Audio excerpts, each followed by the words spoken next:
Olá, boa noite. A partir desta semana, damos início a uma série de entrevistas com candidatos e candidatas que irão representar Pernambuco no Senado nos próximos 8 anos. O dia de cada participante foi escolhido por sorteio com a presença dos assessores dos partidos e coligações. A duração para cada candidato ou candidata será de 1 hora, com 2 intervalos. Nossa convidada de hoje é Albanise Pires, do PSOL. Seja bem-vinda, candidata. Muito obrigada, Valdir. Obrigada à TVU. Eu gostaria de dar uma boa noite a todos os ouvintes, telespectadores do Opinião Pernambuco. É uma honra tê-la aqui com a gente.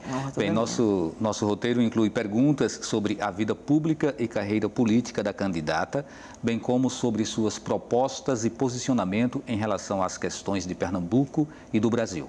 Você poderá interagir enviando perguntas ou comentários para o número de WhatsApp 81 98830 7098. Lembrando, 98830 7098.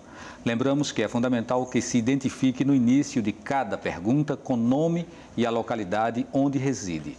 O programa também pode ser acompanhado pela internet no seguinte endereço eletrônico: www.ufpe.br/NTVRU.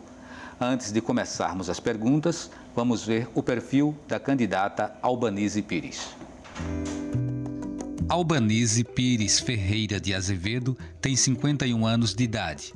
Formou-se em engenharia eletrônica, tendo participado do movimento estudantil. Desde 1994, é servidora concursada do Ministério Público Federal como analista de gestão pública. Foi membro da Executiva Estadual e Federal do Sindicato dos Servidores do Ministério Público da União por diversas gestões. Fundou o PSOL em 2004, onde é dirigente estadual desde então. Como militante feminista, compõe o coletivo Somos Feministas e a Setorial Nacional de Mulheres do PSOL desde 2015. Foi candidata a vice-prefeita do Recife em 2012 e a senadora em 2014, tendo sido a terceira mais votada. Albanise Pires é candidata pelo PSOL ao Senado Federal, ao lado de Eugênia Lima, também candidata pelo mesmo partido. Candidata, em que momento você começa a se envolver com o mundo da política? Desde a juventude, Valdir. Assim que eu entrei na universidade, eu já me encantei com o movimento estudantil, pela a luta por direitos dos estudantes, da juventude, e já comecei a disputar os processos de DA, de DCE. E naquele mesmo momento já comecei também a observar a política partidária. Então, nas eleições de 88, eu já me aproximei do Partido dos Trabalhadores. Em 89, eu fiz a campanha de Lula, Lula presidente, que foi a campanha, eu acredito que foi a campanha mais bonita que o Brasil já viveu. E também, nesse mesmo momento, eu me filiei ao PT. E aí eu comecei uma militância partidária. Passou quanto tempo no PT? Eu passei 15 anos filiada. Eu me desfiliei do PT em 2004, mas eu já estava me afastando do PT desde 2003, quando o Lula foi eleito, e começaram a apresentar as primeiras contradições de um governo que seria dos trabalhadores.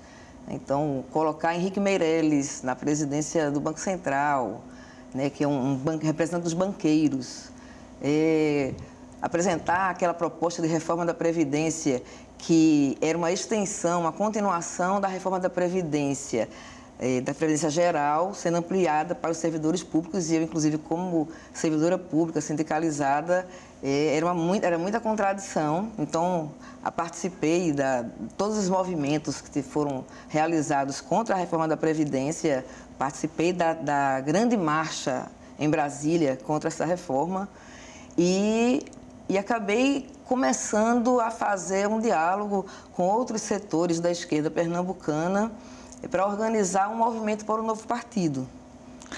A contradição, ela não é inerente a todos os partidos? O próprio PSOL não tem também as suas contradições?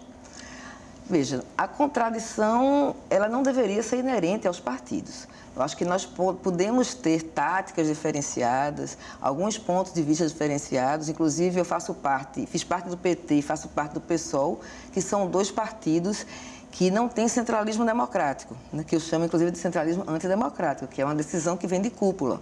Né? Nós temos a permissão de ter auto-organizações, organizações internas, que fazem o debate, e eu acho que faz um debate, muitas vezes, avançar ainda mais para somar num produto muito melhor, né? Porque tem um debate interno, isso é vida política.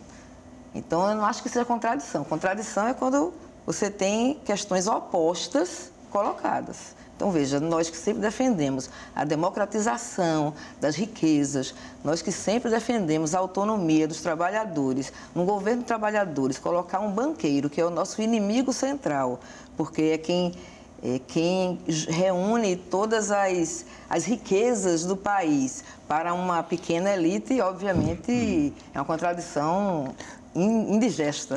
No Brasil, um dos canais que levam a esse fosso da contradição seriam as alianças políticas. O PSOL, ele admite alianças. Quais são os critérios para que essa aliança ela não desague exatamente num encontro contraditório entre aquilo que se pensa, ou que pensa alguns representantes do partido, e a prática desse partido? Olha, as alianças, elas devem serem realizadas em função de questões objetivas e políticas. Não pode ter na mesa de negociação de uma aliança pesar, por exemplo, como hoje em dia acontece muito, o tempo que aquela chapa ou aquela coligação vai ter no horário de TV, na propaganda eleitoral. Ou fundo partidário também. Fundo partidário. Isso não pode ser o que pode reinar uma aliança. O que deve reinar uma aliança é a política. Não é? São as táticas eleitorais, onde nós podemos avançar. E aí, nisso não pode ter contradição. Né? Tem que ser dentro do mesmo campo dos interesses. Então, dentro do campo dos interesses tem que ser, por exemplo, nós que somos do PSOL, nós podemos nos coligar. Nós temos algumas regras internas de coligação. Tem dois partidos que têm uma coligação quase que imediata, que são o PCB e o PSTU, né? Só depende das direções estaduais ou municipais. E temos também alguns outros partidos, são 13 partidos que são impedidos de coligação com o PSOL. Então, os partidos da ordem, o MDB, o DEM, o PP, o PRB, então são 13 o PSDB, porque seria muita contradição. O PT está nesse conjunto de partidos? Não, o PT está num outro campo, que aí são os partidos possíveis. Né? Aí tem o PT, tem o PDT, tem o PV, tem o PPS já está entre os impedidos. O PCdoB já citou? O PCdoB. Tem esses partidos mais progressistas, eles fazem parte de um leque de opções que precisa de autorização do Diretório Nacional. Então, todas as coligações no Brasil inteiro, seja na eleição municipal, estadual ou nacional, ela precisa ser aprovada pelo Diretório Nacional do partido. Tem uma questão que é curiosa, que tem chamado a atenção do eleitor pernambucano, o fato de se montar uma chapa essencialmente feminina. Eu perguntaria, essa chapa é feminina ou é feminista, ou as duas coisas, né? Considerando que tem a Eugênia, você e a Dani Portela. Valdir, nós estamos vivendo um momento político nacional bem difícil, bem complicado, né? Uma conjuntura de golpe. Nós vivemos desde 2016, nós vivemos aquele golpe à democracia, mas que foi um golpe que o fim dele não era tirar a ex-presidenta Dilma do poder. Né? O fim dele era dar um golpe à nossa população, à nossa classe trabalhadora. Então, de lá para cá, nós estamos tendo perdas de direitos, né, de direitos civis, de direitos trabalhistas, direitos previdenciários que estão já, né, tem uma reforma da Previdência tramitando no Congresso Nacional, né? Então, direitos políticos, nós vimos agora recentemente uma reforma política onde coloca o PSOL e outros partidos ideológicos no risco de viver uma clandestinidade, ser colocado em clandestinidade. Nós precisamos romper a cláusula de barreira que nos foi colocada, né? E para isso precisamos o quê? Eleger mais deputados federais. E o recorte feminino dentro dessa análise? Então, estamos vivendo também um avanço conservador, né? Há alguns poucos anos atrás eu dizia que era uma onda conservadora, mas não é uma onda, porque uma onda ela vem e passa. Na verdade, nós estamos vendo um avanço conservador, onde o fundamentalismo está ganhando muita força, onde esses conservadores estão saindo do armário, perdendo a vergonha, né, de se assumir enquanto racistas, enquanto machistas, enquanto LGBTfóbicos. Então, existe agora uma necessidade de resistência para enfrentar esse conservadorismo e essa avalanche de retrocessos. Dentro desta alavanca, desse enfrentamento que precisa ser feito, e não é só no Brasil, isso é internacionalmente, as mulheres elas têm tomado a liderança de um processo de resistência. Aqui no Brasil, as mulheres foram as primeiras a ir para as ruas contra o Eduardo Cunha. Nós fomos primeiro contra Marcos Feliciano, depois contra Eduardo Cunha, né? Contra esses conservadores. Nós estamos sempre na vanguarda dos movimentos. Então, o PSOL, né, em resposta a esta conjuntura, né, decidiu que nós iríamos para as eleições majoritárias com uma chapa exclusivamente feminina, mas não só feminina, uma chapa feminista. Uma feminista por quê? Porque são mulheres que defendem as pautas dos direitos das mulheres.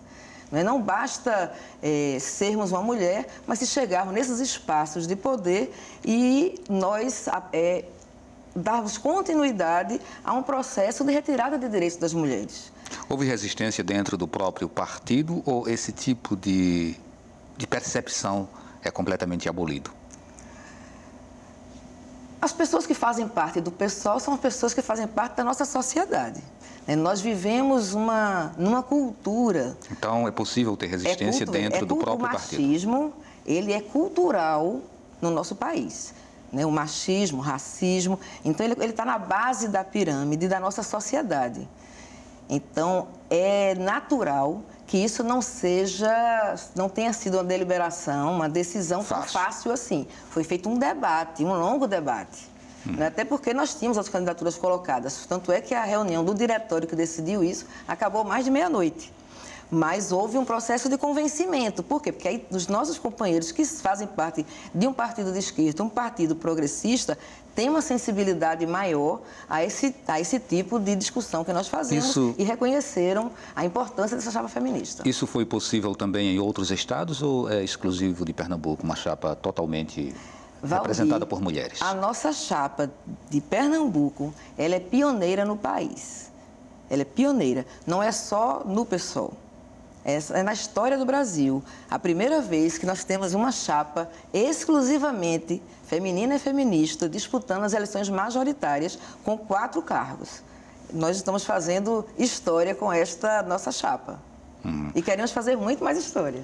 Então vamos para uma outra pergunta já. Por que o Senado, né, que é uma plataforma de representação da sociedade fortíssima, inclusive...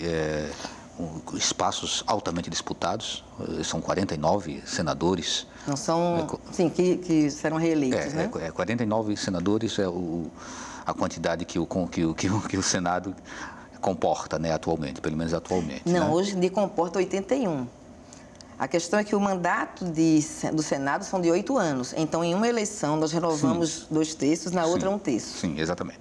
Bom, e aí vocês optam exatamente pelo Senado.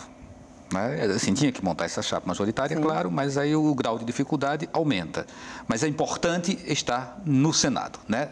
E aí a senhora falou ainda há pouco você falou ainda há pouco que seria uma chapa de mulheres. Hoje o percentual de mulheres no Senado é de quanto por cento? E o que acrescentar vozes femininas representaria lá dentro? No Senado Federal, assim como no Congresso, nós temos uma média de 10% de representação das mulheres. Que é muito baixa, né? É muito baixa, até porque nós somos maioria da população.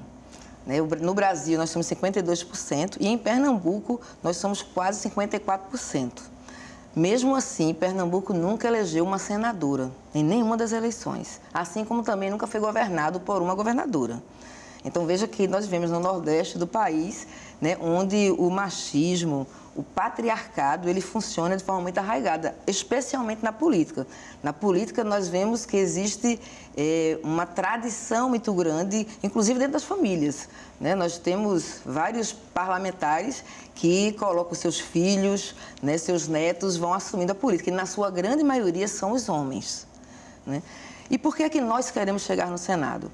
Porque o parlamento é um lugar, é um poder, o poder legislativo é onde legisla e é onde fiscaliza os poderes executivos. Essas são as duas grandes atribuições do parlamento. Na questão de legislar, não só nós legislamos as leis que definem as regras de funcionamento da sociedade, o comportamento, o que é que nós vamos ampliar ou não, mas nós discutimos também e votamos também a questão de para onde se destinam os recursos públicos. Então, nós votamos a lei orçamentária anual. Então, nisso daí é onde vai se definir onde será gasto os recursos. Se vai se definir onde será gasto os recursos, você vai definir as políticas públicas que as gestões do Executivo irão administrar, como elas irá administrar. Então, é extremamente importante a questão da representatividade. Por quê? Porque nós vamos garantir ter políticas, porque só quem sabe a dor de ser mulher numa sociedade machista como a nossa é quem é mulher. E as bancadas são muito corporativas. Sim, mas é porque tem a ver com como você sofre a dor. Exatamente. E aí o fortalecimento de alguns segmentos é importante, inclusive, para fazer frente a esse conservadorismo de bancadas que são extremamente corporativas na defesa de seus interesses muito particulares. A gente faz um intervalo e a gente volta daqui a pouquinho conversando com a Albanise Pires, candidata ao Senado por Pernambuco pelo PSOL.